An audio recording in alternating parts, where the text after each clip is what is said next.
For the past 12 years, I have brought you conversations with great photographers. From legends to lesser-known photographers, it's always been my goal to introduce you to people who not only produce great work, but who are also inspirations. Over the past few months, as I've met many of you, you have shared how much the show has meant to you. I'm not only flattered by that, but it has encouraged me to produce more conversations for many years to come. Your financial support has also been invaluable. It has allowed us to create the free Candid Frame app and the new Alexa skill. It has also helped us to invest in microphones, recording devices, and software that's helped us to improve the sound quality of the show and improve the website. It's also helped us to travel, to meet photographers in person, to conduct interviews face-to-face, which provides a wonderful dynamic to our conversations. If you love what we're doing here and it's making a difference in your photographic life, I encourage you to donate today. You can support the work we do here by contributing as little as $2 a month to our Patreon campaign. That modest donation helps us to bring a quality show to you every week. Contribute today by visiting patreon.com/The Candid Frame.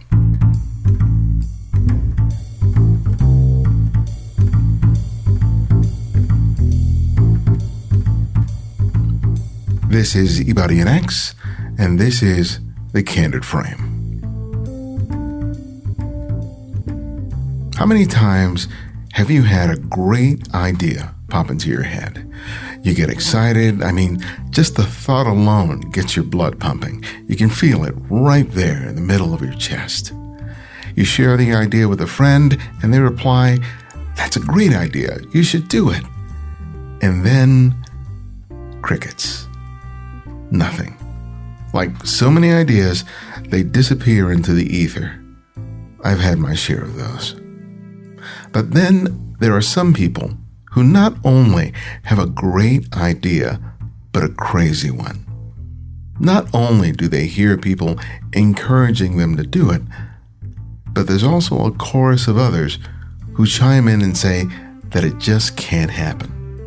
I suspect that photographer Forrest Walker heard a lot of both when he decided to travel the world and visit 100 cities. Everyone daydreams of traveling. Forrest took it to an extreme that not only resulted in amazing photography, but also some physical and financial challenges. The idea is both wonderful and crazy, and as he nears the end of his 5-year adventure, he sits down with us to share how he took an outlandish idea and made it come true. Well, I'm glad we can finally do this. I'm sorry we didn't catch each other while you're going through LA. Yeah, me too. Yeah, yes. Yeah, it's all good. I have to say, when I got to see your presentation, I know I saw you talk about your work in Miami, but I really just fell in love with the imagery all over again, looking at it in San Francisco. Thank you. Yeah, I did some changes on it too. You're so good. Yeah. You're such a good photographer. It really is. I felt a little jealous, I have to admit. It's just like, God, man. But when you're traveling, you get to dedicate that much time for photography. I can only assume that it only makes you better. Yeah, well, I hope so. Yeah, I'm shooting every day, so hopefully it's helping. Yeah. So for people who are not familiar with what you've been doing, why don't you sort of give us a primer in terms of the adventure that you've been on, because it's really fascinating. Okay, well, I guess it's been about 3.5 years I started this project. I was living in Istanbul at the time, doing some work there, and I decided to try to do something big, something that hasn't been done before, and decided to focus on major cities and try to photograph at least 100 major cities and cover all regions of the world and try to spread it out to all the continents and just cover most of the major cities that I could. And so I've been doing that for 3.5 years, and this is a major city. I'm actually in New York City right now, but this is major city number 82. So I'm another year and I should be done, and I need to be done. The question is, why do it in the first place? Because that is, by any measure, a crazy endeavor to take on. Yeah, so, well, that's part of the reason why. Really? That it's a crazy endeavor. Yeah, I wanted to do something. I just wanted to do something, I guess, what I considered to be big. So lots of stuff's been done. I mean, I really am fascinated by major cities, big cities, I guess you could say, because sometimes they get a bad rep and bad rap, and there's just so much more to them than meets the eye. They're not all just busyness and I mean, people like the smaller cities because lots of times they're more beautiful on the outside, but I really like delving into major cities, big cities, and seeing all the different layers there. And surprisingly enough, a lot of big cities haven't really been photographed that much when it comes to the life. So you have places like London and New York, which have been photographed a lot, but then a lot of other big cities, like I just got done doing South America and Central America, but going through Central, there's just not a whole lot of photography on those big cities. So I kind of that was another reason I wanted to do it. And I wanted to see if I could be able to do all these different cities across all cultures with one photographer, just to see. I'm sure there'll be some similarities, and just getting a connection between those places. I thought it would be an interesting thing to take on. You know, I've talked to people in the past who've taken on big projects, and sometimes it's been the result of some major life change. You know, they lost their job, they lost the reliability of that, and rather than going back to that, they decided, well, I'm just going to do something that I wouldn't have otherwise been able to do. Or some other, you know, there was some other catalyst for it. So I can understand why the idea of it appealed to you, but I'm trying to sort of understand, because there are a lot of people who have great ideas that just never manifest them.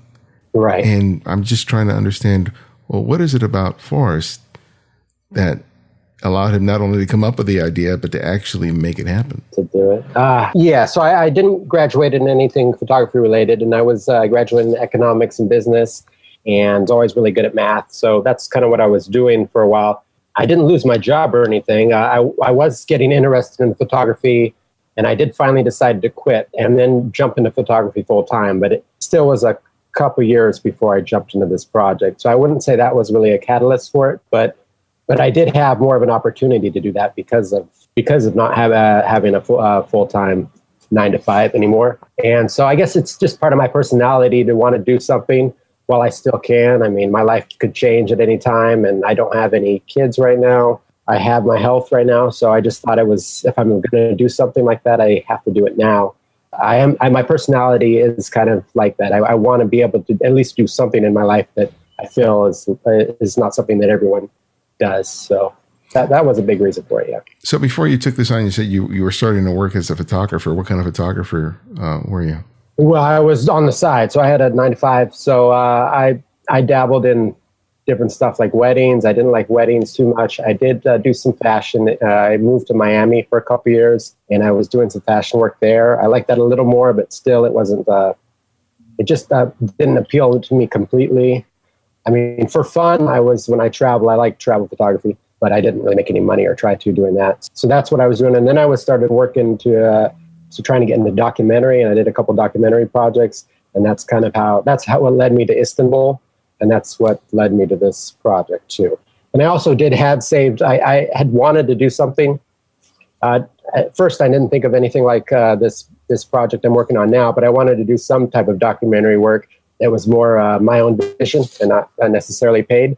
I had saved quite a bit of money beforehand too to give me a chance. That money's gone now, but it did last me a little while. It gave me a good start. So what was the project that took you to Istanbul? Oh, it was just a little. There's this district in Fatih, and which is like basically where Istanbul began, or Constantinople. It's the old area of the city, and it's a tourist area because there's the new mosque, there's the bazaar, and things like that. But within the area, there's places that tourists don't go to, and it's actually some of the poor areas too. And there's a couple areas there where it's a mixture of refugees, Syrian, Gypsies, Kurdish, and even some Turkish too. So I was doing some work there. So you get this idea in your head about, okay, this idea of traveling around the world and hitting all these cities. Where do you start from there? Because you'd never done anything like this before. Right. You know, what were those first initial steps that you needed to take in order to start to make this happen for real? Well, I was already living in Istanbul while I got the idea. So I was already photographing Istanbul, and if you've ever been there, it's still one of my favorite cities for photography. So I was doing work there, and then I was taking a couple trips. Like I went to Greece, Athens, and Tbilisi, Georgia, and that's kind of where the idea started. Yeah, the first steps were when I first started, it was more just out of interest, and then it became more and more serious as I went. After the first year, I started taking it really serious about how long I have to spend there, because the first few cities, other than Istanbul that I lived in, I wasn't spending enough time in to really get a good feel for it and to get that many photos. But now I always stay a minimum of at least a week in each city, and I make sure it's fully dedicated to photography. So I'm there like out shooting 8 hours a day at least, and I average I guess it's around over 20 kilometers or 14 miles per day. So I'm out there shooting constantly now to try to see. And also I have more of a research beforehand, making sure I explore a variety of areas within each city. So it's once after I'd say the first 6 months, it really got more, I guess, well oiled, and the photos I feel like got better because of that too. I'd almost like to revisit a few of the cities I started in because I didn't have the same focus. But yeah. So with figuring things out, I mean, financials is always a big concern. So you said you had some money sort of saved up, right? So how did you sort of think about? Okay, I have this amount of money, and I want to cover as much as I can. What were some of the sort of logistical choices that you had to make in terms of travel, accommodations, right, and whatever else in order to make the most out of what you had money wise? Yeah, I definitely live on a budget. I spend a lot less money now, even with airfare and travel expenses. I spend a lot less money than I ever did before I started this. So I'm never staying at hotels. I'm always staying at hostels. So that saves quite a bit of money, staying at hostels. I don't ever eat out, really. I mean, fast food maybe, but usually just the groceries and things like that. Yeah, there's a lot of ways to save money. I try to check out airfare and plan like routes that will save me more money. Like just now I'm in New York, and I already was planning on going to Accra, Ghana, and finishing some of Africa, but it was just so much more expensive to fly from New York than if I fly to London and then down to Ghana. It's quite a bit cheaper, even combined. So I decided to, that's why I'm going to, because I've already covered London, so I'm going to go up to Glasgow and cover there, just because of logistics. So things like that do happen sometimes.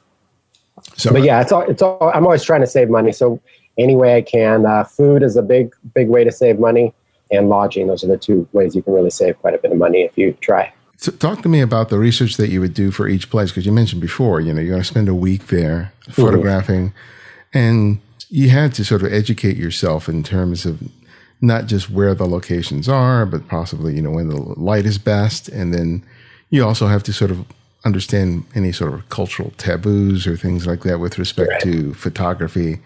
So, what resources did you use before, and once you were there, did you solicit any help to sort of aid you in sort of negotiating the locations? Okay, yeah, you did mention about light and things like that. I do try to plan things out, so I'm basically in a never-ending summer. So that is one thing. So I at least have more light and a better chance of weather, because when I am in a place for a week, still not that much time. And if I get bad weather, that really, I mean, the costs don't go down when I get bad weather. So I'm just feel like I'm wasting money if it's raining every day or no light. So I do try to go to places when it's summer. Also, as far as research, I use the internet mostly. So I search online places to go. If I can find any forums or anything, I'll look for that to see where people talked about cities and places to photograph. There's not that much information on most cities, though, outside of the like Tokyo and London and New York. There's really not. Most information photography related is like tourist attractions or viewpoints, things like that, sunsets. So that is why I did start a blog too that covers different, recommends different places to shoot, kind of shares my photography, gives tips, and covers different cities that I've been to. So that kind of, that started about, I think, just only a few cities into the project. I decided to do that too, just because there really isn't that much information. So I do try to do the best I can on researching, But mostly I just find a few places that sound good, and then I try to walk everywhere. That's why I don't use transportation if I can help it. So I just walk everywhere, and that helps me find other places too.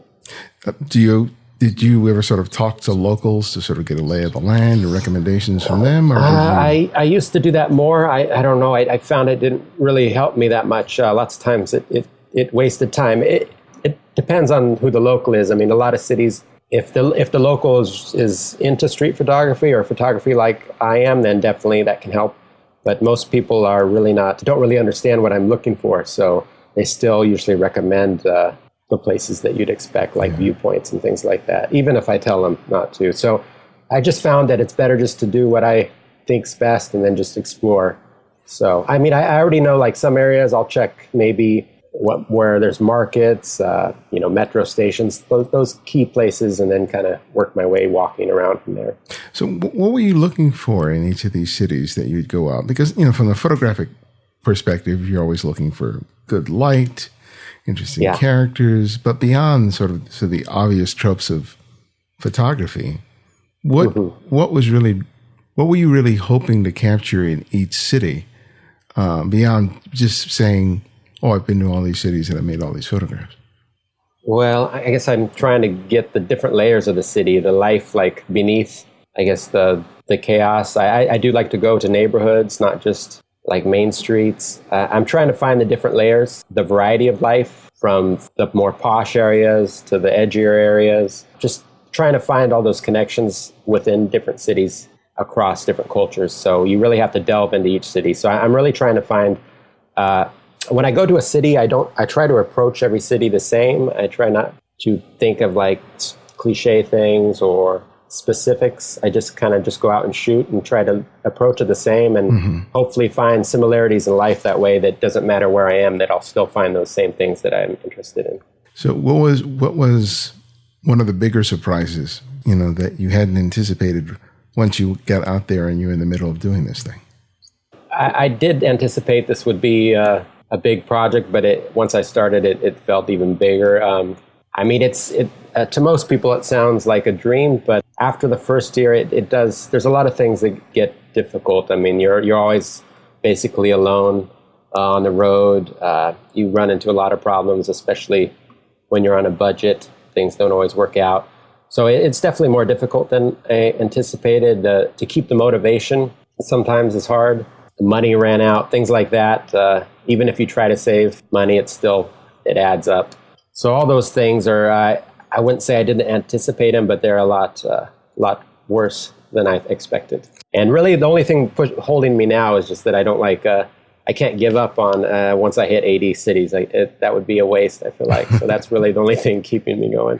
I mean, running out of money is I would consider a crisis, especially outside of being outside of the country. How do you sort of resolve that? What do you do? Well, I keep enough cash, but I do go in. I am somewhat in debt too, so I do have credit cards to keep me going. So that's kind of what happened. I mean, I make some money. I do teach workshops, and I make some money from the website too, but it's really not enough. So yeah, I had to use credit cards sometimes to help me. It's not the best thing, but yeah, that's what I had to do. How demanding is this physically? It's pretty demanding, but I don't know. I'm probably, I've always been into fitness, but I never walk this much. So the walking is demanding, but since I do it every day, it doesn't feel too bad. I mean, like when I go home, like I try to go home once a year to see family over the holidays. So then I'll take a few weeks off. And then once I get back on the road, I can feel like just a few weeks and I'm out of shape. I'll be tired. But after I get going, I think my body's used to walking so much. And now if I don't go out and shoot, I get extremely restless now because my body's just so used to walking 15 miles, 20 kilometers a day. So it's like I need it now. So I don't know what I'm going to do once I stop. So do you drop a lot of weight when you're doing this? Yeah, I dropped I used to work out, so I dropped mostly muscle, but it's like 20. I'm about 15 pounds lighter than when I started. But that was all. It's all it wasn't fat. It was just muscle really that I lost. I'm sure your mom isn't too happy when she sees you and she's okay, you're going to sit down. I'm going to feed you. When I go home, I get constant comments about how skinny I am. Yeah. Well, I don't think I'm that skinny, but they do. Your mom, you're never fat enough for your mom. Right. You know. So when you go out there and you shoot, tell me about that. That experience, because I think it's everyone's dream to dedicate that much time to photography, but doing it for as long as you do each day is really sort of demanding, not just physically, but in terms of being able to see and perceive in a creative way.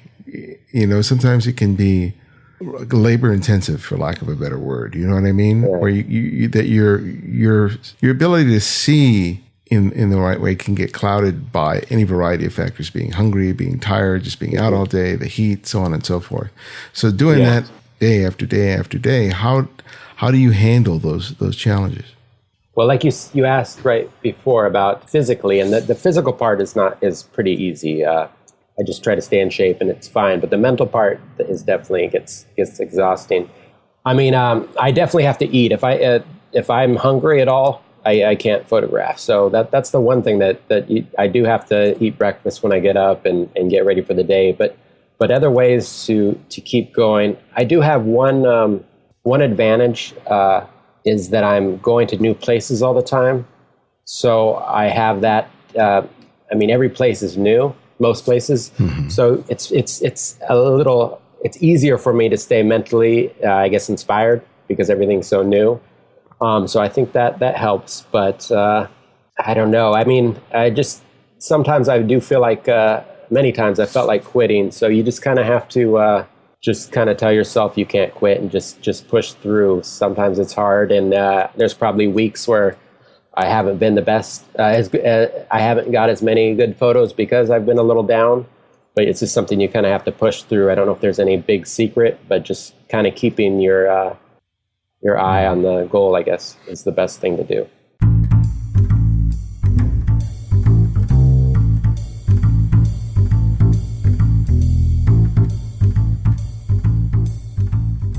While listening to an episode of TCF, you may have had moments where you wish you had the opportunity to see the photographer at work and even possibly have their feedback on your own photography. What would it mean to have insight and feedback from a photographer that inspired you to make photographs? That's the idea behind Pholaborate, a new online photo education site that launches this weekend. It provides a unique opportunity not only to learn from great photographers like Peter Turnley, Amy Vitale, and Thomas Heaton, but also to interact with them during live webinars where they critique member images as well as reply to questions from the community. Each month, a documentary on a new master photographer will be released, where you get to see them at work discussing the thoughts and ideas behind their imagery. These are followed by photo critiques and live webinars where members from all over the world conduct an online salon with a photographer. Along with that, members have the chance to participate in monthly assignments and engage in the site's forums. I'm honored and excited to be one of the founding members of this service and invite you to check it out and become a member today. Find out more by visiting pholaborate.com, spelled PHOLABORATE.com, pholaborate.com.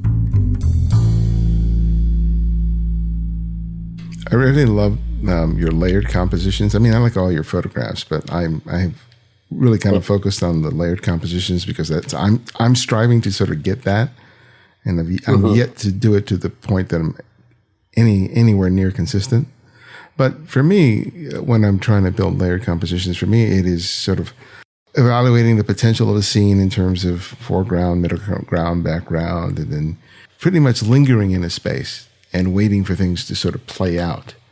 Mm-hmm. But I'm doing it on sort of a leisurely pace. You know what I mean?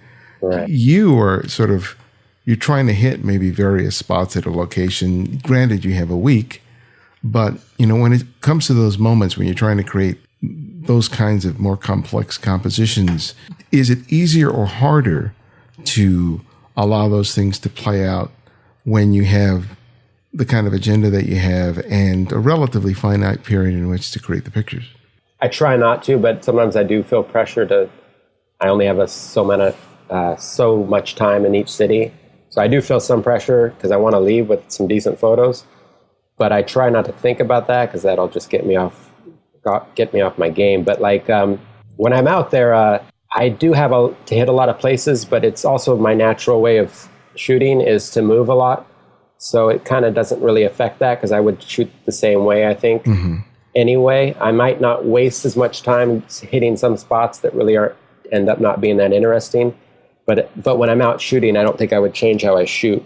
I kind of just like to keep moving. I don't like to spend too much time in one spot and wait for stuff to happen. I mean, if I really like the area, if there's some really good activity going on, or I like the light or the background, maybe I will.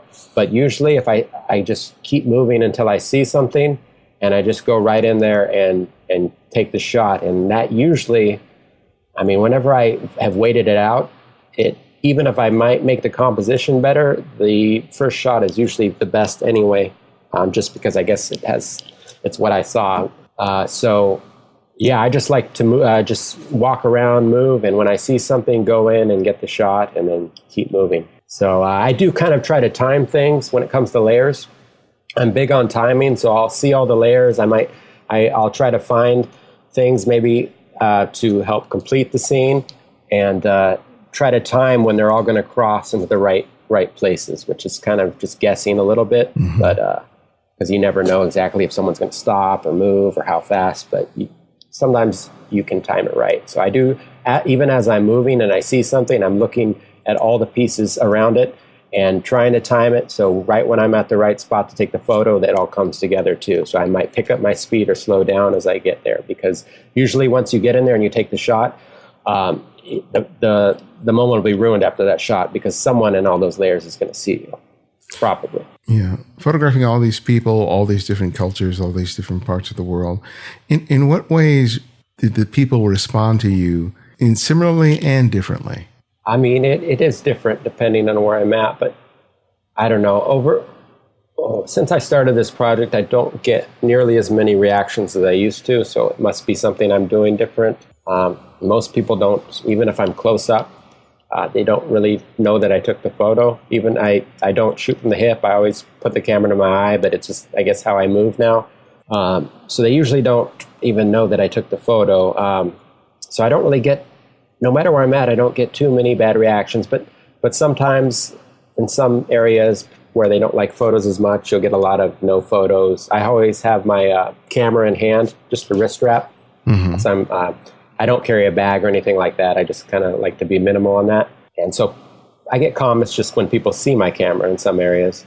But I don't really have too much problem.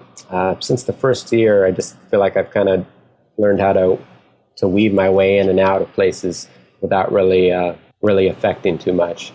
But you do have to be careful. Like I like to go to places where I guess it would be considered like more edgy and a little more dangerous sometimes, because a lot of times you have a lot of older character in these places, and for whatever reason, more people are outside just living life as compared to the more like polished, newer areas where people are moving in and out, but not really hanging out. So you have to be a lot more careful there. You just kind of have to look around, make sure you're not taking photos of anybody that's doing something that might not be legal. Mm-hmm.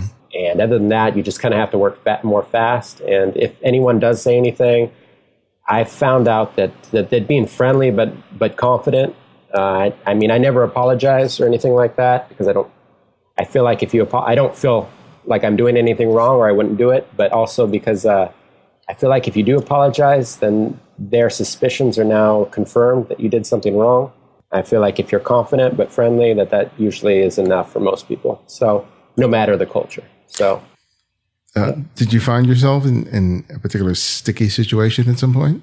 Yeah, a few times. Yeah, I've had one time I had a knife pulled on me, but yeah, there are a few points. Usually it happens when actually I think almost every bad time I can think of happened not from the person I took a photo of, but from someone watching me, mm-hmm. and then coming over and kind of being aggressive, like I guess somewhat territorial. So that's usually what happens. It's usually never the person that I took a photo that gets mad. It's someone watching. But like sometimes the knife incident, I just was not in the right area and nothing actually happened. They tried to instigate something, but it never went down. And I have had to a few times, well, not where it actually came to a confrontation, but where I could see something might happen. I've had to get out of the area quickly. So a big thing is just to always observe your surroundings and just, you're already kind of doing that anyway because of the photography, but watching body language is big to also help you to see if anything might happen. Yeah.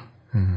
As you're producing the photographs, are you sort of assessing on your laptop or on your tablet as you're making them, or do you wait till, you get back to really evaluate what you're doing? Well, both. I try to upload every day just to get them on the computer. Then I go through them very quickly. I have Lightroom and I just rate them 1 to 5. And I just do that so that I don't have I take so many photos. I wouldn't want to wait months to go through them all and have thousands and thousands of pictures to go through. So I try to do that just to keep up, but I don't think too hard. I just kind of rate 1 to 5, and really 5 is the only ones that have a chance of maybe I'll like in the future. And then I kind of keep them for a while, and then I go back later. So like when I share photos, they're usually like a year old. So I don't think I've shared much at all from the last year. That talk you saw me do, that was the only time I've shared anything from this year. So yeah, I do wait a while to actually really go through them, but I do kind of go through them as I shoot too. You say you don't carry a camera bag. What do you carry with you? I just carry it's just a wrist strap connected to the camera and a few batteries in my pocket. That's it. So what's the camera and what are the lenses that you're using? I use a Fujifilm X Pro 2, which is what I've used for most. When I first started the project, I was using a Leica M9. And then due to some problems with that, I ended up switching to an X Pro 1 because there was a package deal. And I ended up liking it, stuck to that, and then upgraded to the X Pro 2 a couple years ago. So I've been using that. I shoot with the project. I shoot about 85% with the 18 millimeter, which is like 28 millimeter equivalent. And then the other 15 is with a 23 or 35 millimeter equivalent. So it's all Fuji. You don't have a backup, or do you still have the X Pro 1 from before? No, I don't. I do have the X Pro 1, but it's not with me. I carry a Ricoh GR for backup, but I haven't had to use it, luckily, so far. Yeah, maybe at night, just for fun. As soon as you don't have a backup, that's exactly when you need it. Yeah. That's been my experience. But yeah, I do have that Ricoh. So you've not done this continuously. As you said, there were certain times when your money was tight, so you had to sort of regroup. So how many phases of this, do you spell out what the phases have been? And you're about to go on what you hope to be the completion of this trip. So just sort of break that down, what that's been like logistically. Well, the last 2 years, it has been nonstop. But the first year, I lived in Istanbul, so that was all of 2015. And so, yeah, I was living in Istanbul, so I'd say 2015, it was like half and half living there, and then half on the road doing this project. Then in 2016, I got some work in Vietnam, and I moved to Ho Chi Minh, or Saigon. And I did live there all of 2016 and some of 2017, but I was actually for a total of maybe 4 months there. And the rest was on the road working on this project. And then 27 and 2018 so far has been nonstop, other than stopping to see family over a few weeks in the winter. So yeah, now once I ran out of money, or once I was almost out of money, I decided I need to finish as fast as possible, and I can't really take these breaks anymore. So I just I want to be done with it so I can to see what else I'm going to do after this, and because I mean working on this project, it takes everything, and I can't do this forever. So yeah. I'd love to, but I can't. How many cities do you have left, and what are some of those cities? Well, so I'm at 82. I want to do at least 100, so I guess I have like around 18 to 20 left. So yeah, next is Glasgow, and then I'm going to Accra, Ghana, and Dar es Salaam, Tanzania. I don't know if I'll go to Nairobi yet, but I might. And then I have to go to Istanbul to teach a workshop. And then after that, I'm going to finish Asia. I've already done quite a bit there, but I haven't been to China yet, so I'm gonna hit some cities there. I have been to Tokyo, but many years before the project, so I'm gonna do that for the project. Osaka, Taipei, Taiwan, Manila, and Jakarta, and then I'll try to finish off the year in Australia. I'm a little worried about Australia just because I know it's not cheap, but I have to include it. So, well, you know, you mentioned the blog, and so you've gotten, you know, people who are following on Instagram, and you know, it's not like when you first started where maybe you and your family and some friends knew what you were doing. Right now, you got a lot of people there. Is having people aware of what you're doing and being very supportive of it helpful in any way? You know, is it making any sort of difference as compared to when you first started? Well, yeah. When I first started the blog, no one read it. So yeah, it was pretty difficult at the start because you have to keep putting out content if you ever want anyone to read it, but you spend all this work and time on putting out the content, and I do take it serious. I don't want to put out just fluff, so I spend a lot of time on the guides and the articles and things like that. But when no one's reading it, it is difficult to continue. But then it does kind of work like a snowball, and once people start reading it, some posts went viral and things like that. Then now it's got quite a few followers. But yeah, I mean, it's nice to have all these people that read it. I can see through Google that it's like 140 countries people are reading it, so that's pretty cool. And a lot of people message me now, and I get a lot of inspirational messages and things like that. So yeah, it is pretty cool having that. It does help. Yeah, it keeps helps motivation when you're kind of down on your luck and wondering if you should keep going. It does help for that. It also adds a ton of work. I didn't expect how much work it's going to add, but it does add a lot. I mean, I started it to help people, but I get a lot of messages now for different advice and things like that. So just to keep that going, it's like a full-time job right now. So what are you hoping to do with the project once the travel and the photography part of it is done? Well, I definitely plan on making a book. I might make a few. I'm going to have one big book that's more based on like not necessarily each city, but connecting like different aspects of life and the connections I see across cultures and everyday life. And there's going to be themes involved, and that's kind of the idea right now. That's going to be the main book, but then I also might do some regional, maybe zines or smaller books off that too. So I have so many photos, so I plan on doing quite a bit of work from that. I plan on continuing teaching workshops and then seeing what else I can do with the website and what else I can do with all the photos too once it gets done. But after the project's done, it's going to be a lot of time just going through all those photos and just trying to put them together too. Oh, yeah, I can only imagine. Do you have a running count for how many photographs you've made? Oh, man, it's hundreds of thousands. It's over 100,000, I know that. But I don't, yeah, it's a lot because, yeah, I mean, it's every day. I mean, now it's 3.5 years. So, yeah, it's a couple terabytes. I know that. Well, one of the points I think you made, and someone asked you, or you said it in your presentation, is that while you're traveling, your backup is really critical, especially for something as important as this. You're actively using the cloud to back up certain images. Were you just like backing up the images that you really liked, or were there a greater number of images that you were uploading to the cloud? I back up everything. Just kind of how I do it, I guess. I back up. I have 2 external hard drives I keep with me backup, and then whenever I get back home, I leave a full. I update I have a large external drive there that I update, and then I do have a cloud too. Yeah. So, but yeah, everything I back up, even the worst pictures. Oh my God, I can only imagine, because I have been in major cities, and sometimes I'm just contending with the most atrocious internet. I can't imagine, trying to find a location that's viable to upload gigabytes of imagery.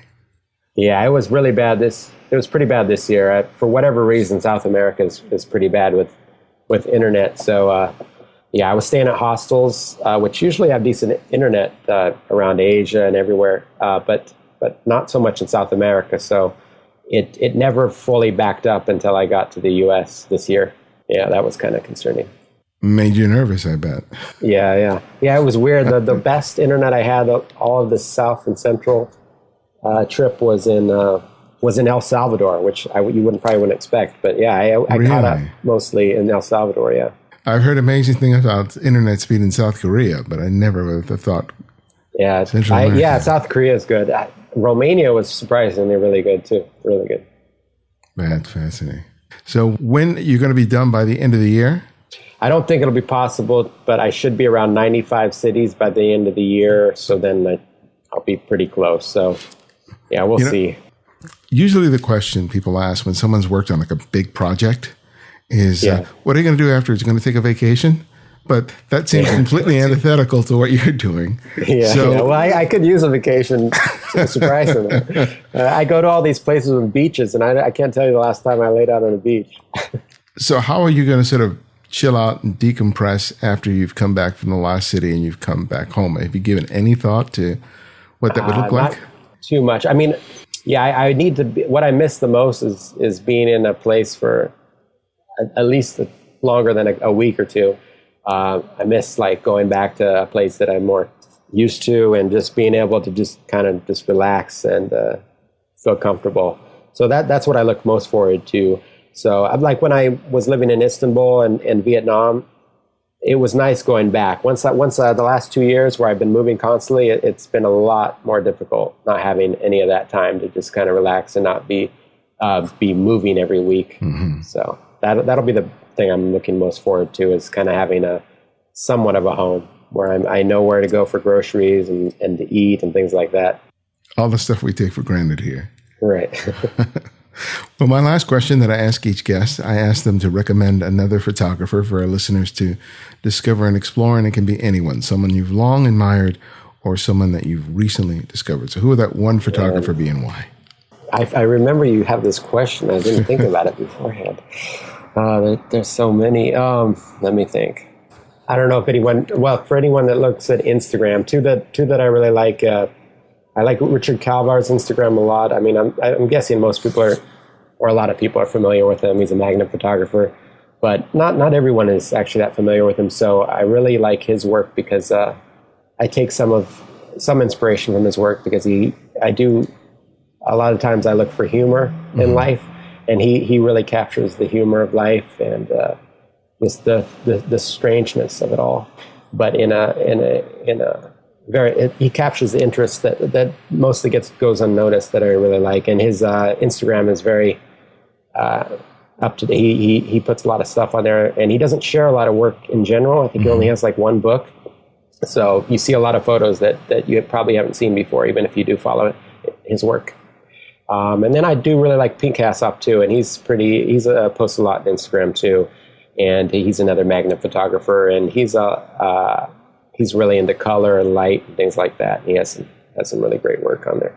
Well, best of luck on your travels, man. I wish you only the best. Thank you. And safe journey. And I look forward to seeing what you produce from now to then. Thanks a lot.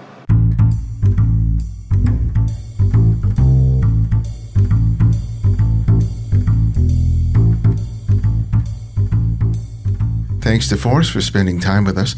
To find out more about Forrest and his work, visit fdwalker.com and shooterfiles.com.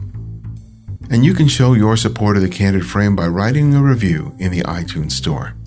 You may have just happened upon the show, but many others use iTunes to search for photo podcasts. It's hard to stand out among the dozens of shows that are out there. Your reviews can make the difference between a listener finding us or not. If you believe in the uniqueness of this show and think it's worthy of attention, take the time to write a short review today. It makes a big difference.